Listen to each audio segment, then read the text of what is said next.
Saul Canelo Alvarez is gonna be a star. Guadalajara, Mexico, make some noise. And a star is a strong word to throw out there, but I'm gonna say it, he's gonna be a star. Fight fans, welcome back. No matter how vicious the knockout, and no matter how loud the screams, the rapid progression of a boxing superstar can turn even the most impressive of moments into yesterday's news. They came to see a knockout by that man right there. Some serve a purpose. Golovkin, you are next, my friend. Others fade into obscurity. There's a select few, however, that continue to age like fine wine. Maybe we have seen a piece of the future, a prospect with a capital P. It won't be the last time we see him. It was a night that punched well above its weight, featuring an experienced veteran who threatened to knock the freckles off boxing's latest heir apparent. So it doesn't offend you? No. Bad blood, stylistic intrigue, and a dramatic climax. Though this particular highlight wouldn't resurface until a decade later, following some sinister twists and turns of Father Time.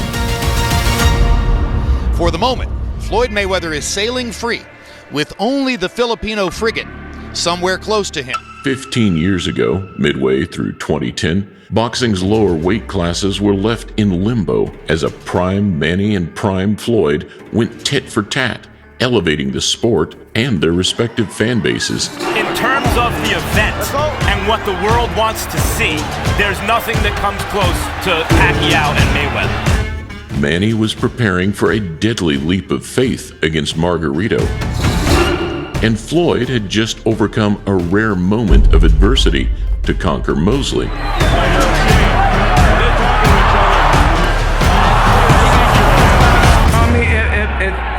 If Manny Pacquiao wants to fight, it's not hard to find me.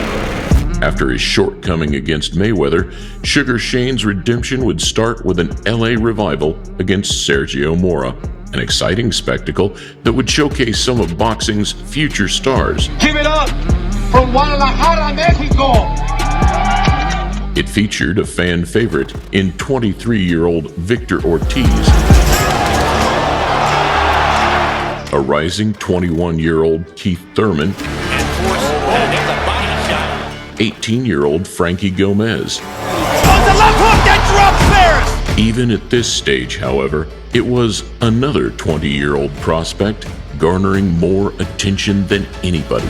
A tus 21 años, hay mucha gente que dice que tú ya eres el ídolo del boxeo mexicano. Oscar was 18 months removed from the sport after his final Pacquiao drubbing. I underestimated him, but it didn't matter. I was a dead man walking. I couldn't. And while he probably still wasn't quite ready to admit it as such, his torch had been unofficially passed to the latest Mexican heir apparent. For me and for his team, it's time. Let's put him in a tough fight. Let's put him in with the tough guys, with the Kirklands, the Mayweather. He wants everybody. Este es el mejor boxeador no solamente de México, va a ser el mejor boxeador del mundo, tiene el paquete completo y esto es solo el inicio de algo grande para Saúl el Canelo Álvarez. With a 30-0 record, Saul Alvarez had earned a fearsome reputation in Mexico by dominating older and more experienced opposition. La confrontación, Ricardo, ahí lo tienen ustedes. En el primer round salí a ver qué mostraba y pues me mostró muy poco y tuve que terminar rápido, ¿no? Del mexicano. And having already impressed on his first big U.S. show, And Cotto seems to be buzzed. Good counter right hand up and under. Canelo was now back on American soil. 18 de septiembre en celebración del Bicentenario de México. Es una cartelera donde no es la figura principal, pero estará prácticamente como tal. And while his tongue hadn't yet grasped the English language, Estoy contento y motivado, ansioso de ya estar ahí porque sé de la importancia de la cartelera. fans were taking notice as his fists spoke fluent violence. Floyd was watching, but he probably wasn't yet paying attention. If he keep racking up top-notch victories, then will Mayweather and Canelo fight in the future? Absolutely. But he would be, because the next pairing would see Canelo pitted against one of TBE's former foes. Es una verdadera prueba de fuego ante el primer ex campeón del mundo que se enfrenta. Ambos vienen con seguridad de ganar.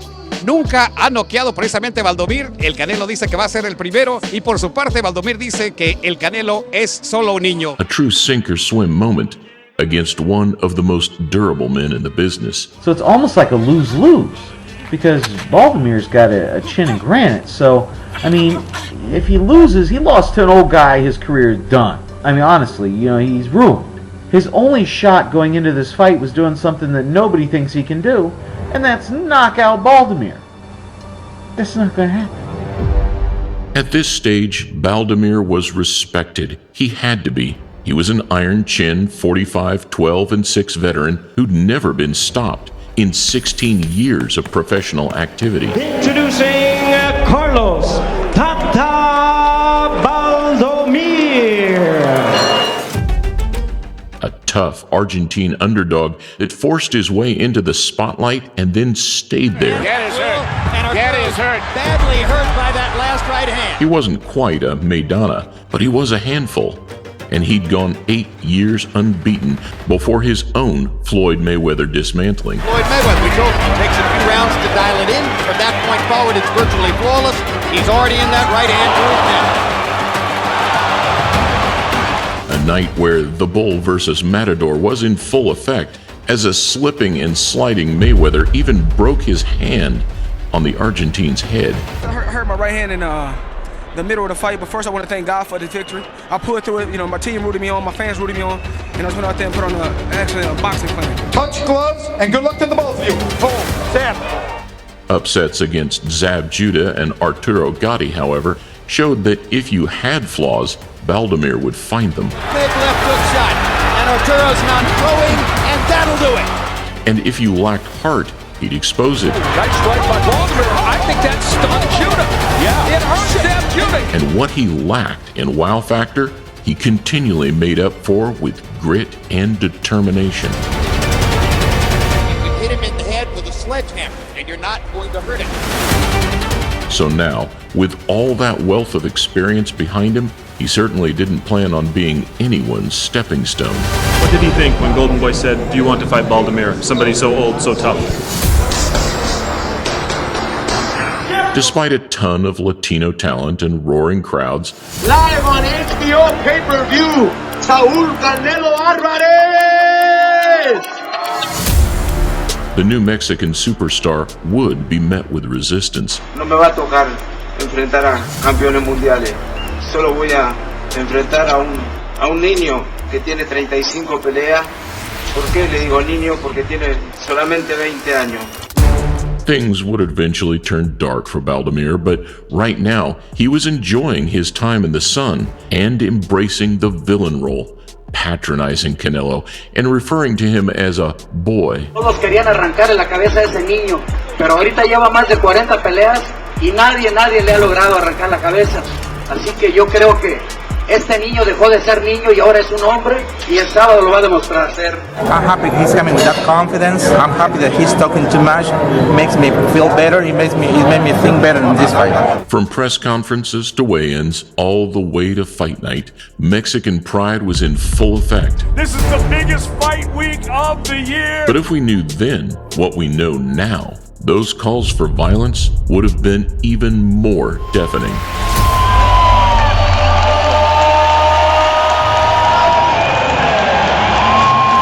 See the 19-year age difference between the phenom and the fading veteran. You'd be forgiven for thinking that this was the main event, as stood, ready to be announced, a green Canelo appeared to show those subtle signs of nervousness. There is enormous underground side street buzz about this fighter. The butterflies were there, the pressure was on, but this young man was built for the occasion.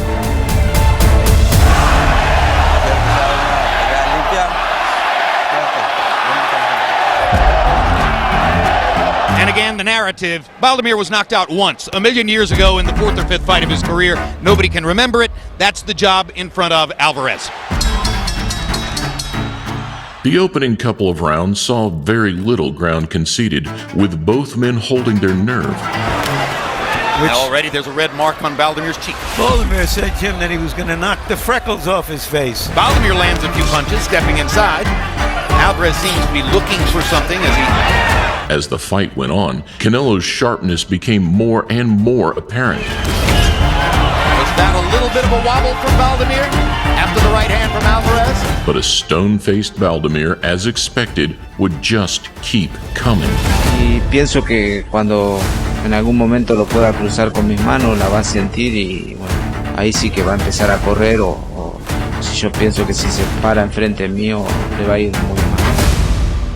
This raw version of Canelo reminds you just how much he's improved over the years, but he could still set traps. Hard right hand by Alvarez. That one shook Baldomir.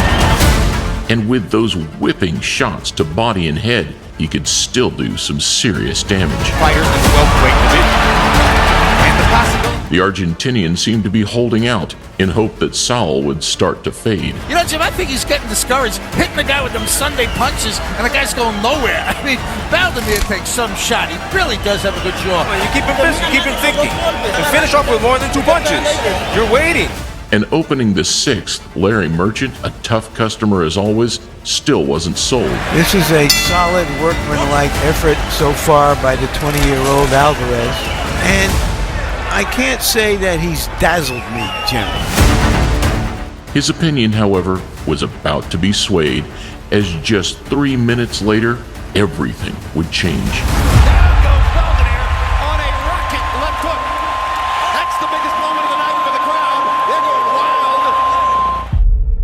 With just a few seconds left of the round, both men entered the danger zone to land shots of their own. I had several punches that connected him and I had him hurt, but that was a building process and I hurt him there at the end. Unfortunately, as Canelo rolled and countered, this was a split-second firefight that only had one winner. That was a dazzling finish. That is a marketing platform. This still remains one of the most devastating shots of Canelo's career, even some 32 fights and 15 years later. What you saw tonight, there's still things to be learned, but he's going to get progressing, he's going to get better, because he's ready for the bigger fights.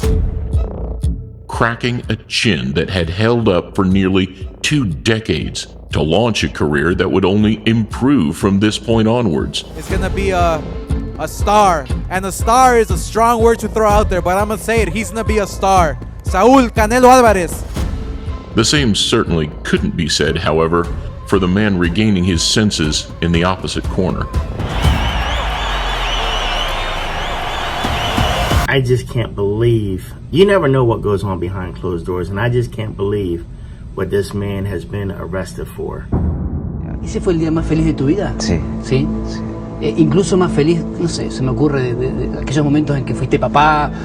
Ser padre es muy feliz, muy contento y ganar un campeonato mundial son diferentes alegrías, pero por supuesto que sobrepasa todas las.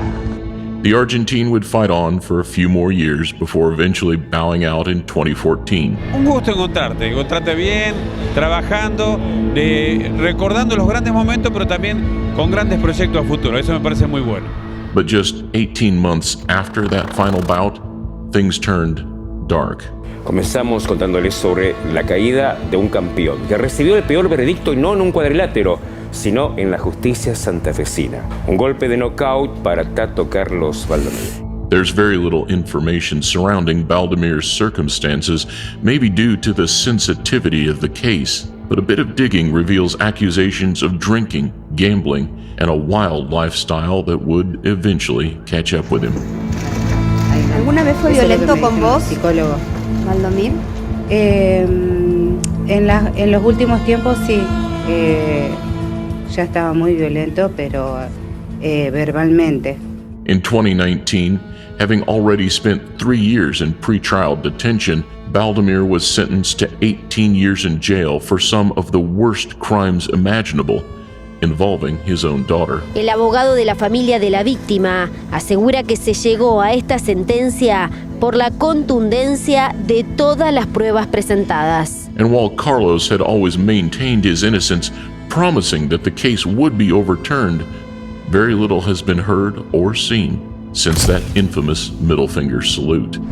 This guy's name should be not spoken again in boxing. And that is a brutal ass prison system over there in New Mexico. He will have to PC up or they will friggin' brutalize his ass. I don't give a damn if he's a friggin' boxer or not. In contrast, a few months prior to that guilty verdict, Canelo was fighting Danny Jacobs at the T-Mobile Arena for an audience of over 1.2 million worldwide, and now sits amongst the best to ever do it. ¡Viva México, cabrones! Another story that highlights the stark contrast between life's scintillating highs and its lowest of lows. Not just inside the ropes, but far beyond them.